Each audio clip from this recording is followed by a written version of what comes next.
ये ओवैसी जी जो है, ये अमित शाह का नाम लेके ये सबको डरा क्यों रहे हैं कि साहब अमित शाह जी जो हैं वो जो काम करते हैं वो पक्का करते हैं। यह आदमी कच्चा काम नहीं करता। अब ये एनआरसी जरूर लाएगा, तो इसके पीछे राजनीति क्या है साहब, ये समझाएं। ओवैसी बहुत दिनों से मुस्लिम समुदाय को एक बात समझाने का प्रयास कर रहे हैं कि देखो भाई, ये बात तो तय है कि भाजपा जीतेगी, हम लोग हारेंगे।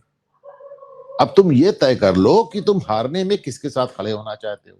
अखिलेश यादव के साथ, जिनका मुसलमानों से कोई लेना देना नहीं सिवाय वोट लेने के, या तो अपने भाई को वोट दोगे तो कम से कम तुम्हारे साथ हर दिक्कत में वो खड़ा रहे।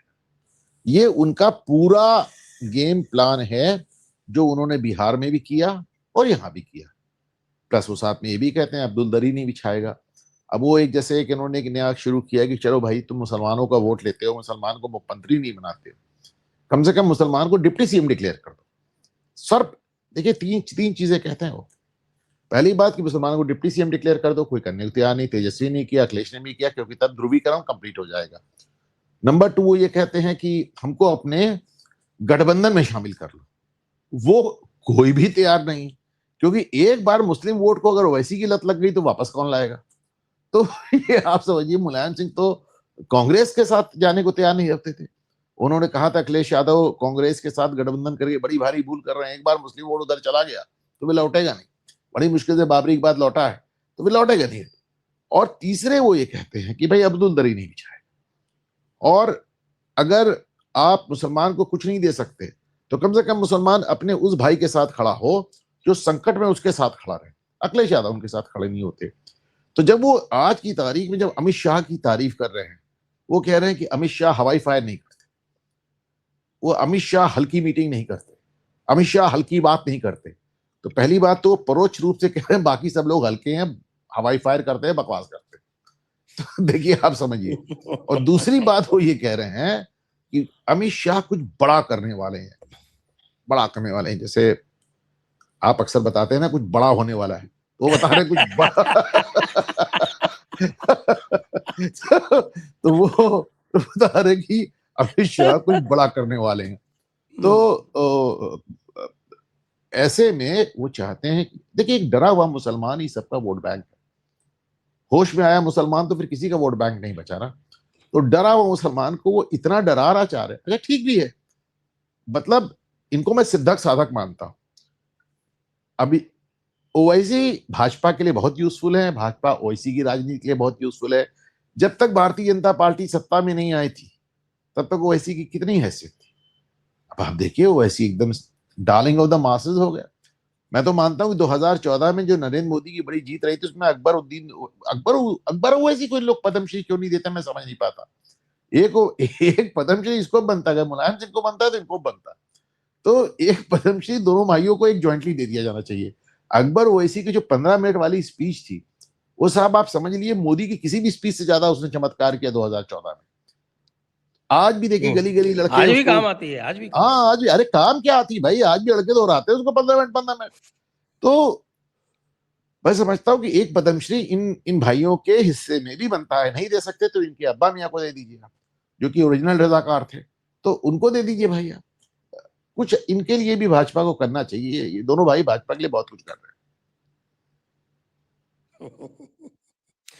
लेकिन मजे की बात यह है कि जबकि एनआरसी के ऊपर सारा डिस्कशन होता है तो कोई ये नहीं बताता कि एनआरसी का पहला नोटिफिकेशन जो था section 14A of the citizenship act 1955 वो 2004 में, बिल 2003 में पास हो गया था, लेकिन ये जो सेक्शन था ये नोटिफाई नहीं हुआ था। इसका नोटिफिकेशन 2004 में मनमोहन सिंह जी ने किया, दिसंबर में। इसकी कोई बात नहीं करता। अगर एनआरसी कर देंगे, एनआरसी कर देंगे। अरे साहब, कांग्रेस को तो धन्यवाद देना चाहिए मनमोहन सिंह जी का, जो आधा अधूरा छूटा हुआ काम है वो पूरा कर रही है बीजेपी। भाई इसको अगर आप इसी को देखने लगेंगे तो कहां कहां जाएंगे। राम मंदिर का ताला किसने खुलवाया? राजीव गांधी ने। एनआरसी किसने शुरू किया? मनमोहन सिंह ने। और आपके पास तो अब मणिशंकर अय्यर की स्पीच भी आ गई है, कह रहे अरे यार शराब कम पियो, हमको शराब को पेट्रोल में मिलाना है एथेनॉल कह के। आपने देखा ना, वो तो संसद में स्पीच दिया है उन्होंने।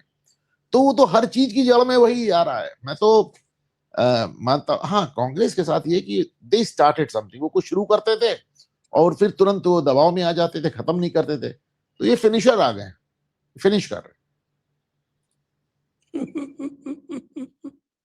और रही बात ये कि तो इस दिक्कत बात क्या को है एनआरसी भाजपा में? क्यों नहीं उठाती कि मनमोहन सिंह ने एनआरसी की शुरुआत की थी। मुझे नहीं लगता कि भारतीय जनता पार्टी मुसलमान वोट को कांग्रेस की तरफ धकेलने पर आमादा है, मुझे बिल्कुल नहीं लगता। वो बोला ठीक है, जितना डिवाइडेड चल रहा है ठीक ही है। ना नहीं, वो तो आपकी बात सही है, लेकिन जो कुछ पश्चिम बंगाल में हो रहा है उसको देखते हुए तो साहब कि बिल्कुल सब कुछ एनआरसी की तरफ ही जा रहा है। और हम 2020 की उस स्पीच को भी ना भूलें, जब सीएए की जब डिफेंस कर रहे थे, सीएए बिल की, उस समय साफ-साफ कहा था आपके अमित शाह ने कि अगला स्टेप एनआरसी होगा।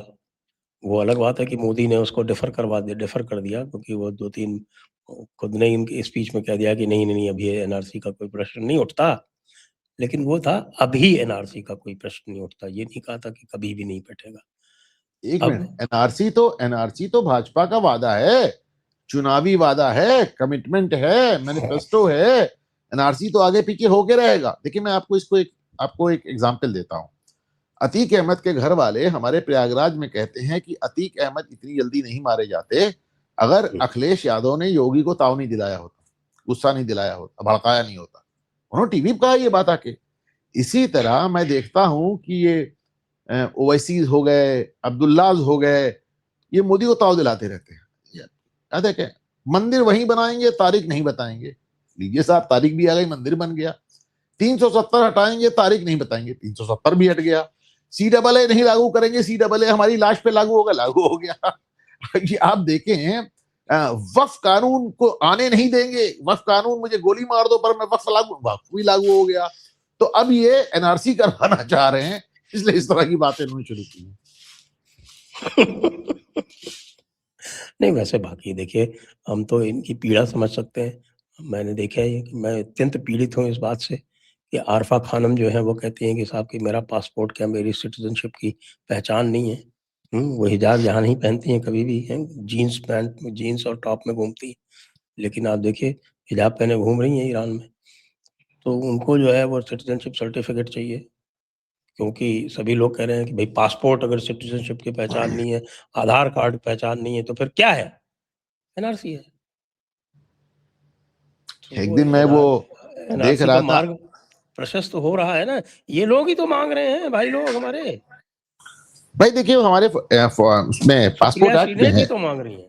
पासपोर्ट एक्ट में है, वो 20 नंबर का सेक्शन देखिए जो कहता है कि Indian passport can be issued to people who are not the citizens of India. भारतीय यस। पासपोर्ट उन लोग को भी जारी हो सकता है जो भारत के नागरिक नहीं। और इसके सबसे बड़े एग्जाम्पल है दलाई लामा। दलाई लामा पूरी दुनिया में भारतीय पासपोर्ट पर टहलते हैं, लेकिन दलाई लामा है कौन? Is a government in exile. वो तो तिब्बत की निर्वासित सरकार है, उसके राष्ट्राध्यक्ष है। तो वो भारतीय ना होकर भारत के पासपोर्ट पे घूम रहे हैं। ऐसे तमाम लोग हैं, उसमें बाकायदा एक्ट में प्रोवाइडेड है। तो जो चीज, जो पासपोर्ट गैर नागरिकों को इश्यू हो सकता है, वो पासपोर्ट नागरिकता का प्रमाण कैसे हो सकता है? पहली बात। दूसरी बात, ये तो सच है कि बिना एनआरसी के नागरिकता का कोई सेंस बैठता नहीं। रही बात आरपा खानम की, आज मैं उनका वीडियो देख रहा था तो बड़ी भावुक हो रही थी। लेकिन दिक्कत है कि एक हाथ से कैमरा पकड़ी थी अपने चेहरे के ऊपर, दूसरे हाथ से उनको अपना हिजाब संभालना था कि ऐसा ना हो हिजाब फिसल जाए और यहाँ पे खामनेई के साथ वो भी दफन हो जाए। और मतलब बड़ी बेचैन सी नजर आ रही थी, रोने का भी प्रयास कर रही थी, कुछ रुलाई आ भी रही थी, कुछ बना भी रही थी। और रही बात उनके हिजाब की, तो जब मैं आरफा खानम शेरवानी और मैं राणा अयूब को देखता हूँ, मुझे मन ही मन लगता है। जब इनकी ड्रेसिंग देखता हूँ, जब मैं इनकी अल्ट्रा मॉडर्न ड्रेसिंग देखता हूँ, मुझे लगता है इन लोग मन ही मन स्वरा भास्कर पर कितना हंसती होंगी। स्वरा भास्कर को हम लोगों ने बुरके में लपेट दिया और खुद हम लोग ऐसे टहल रहे हैं। बताइए कितना गलत है? गलत क्यों है भाई? वैसे भी उन्होंने खुद चूज किया वैसे है, भी आप वैसे भी आप देखिए कि सब उनकी हमारे चॉइस जितने है। भी हमारे जो चॉइस है, बुर्का इज अ चॉइस, हिजाब is a choice, unless it is Iran.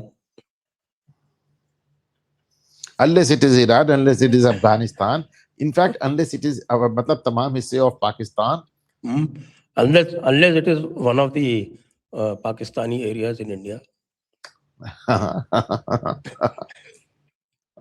उससे भी बचाव नहीं होता है।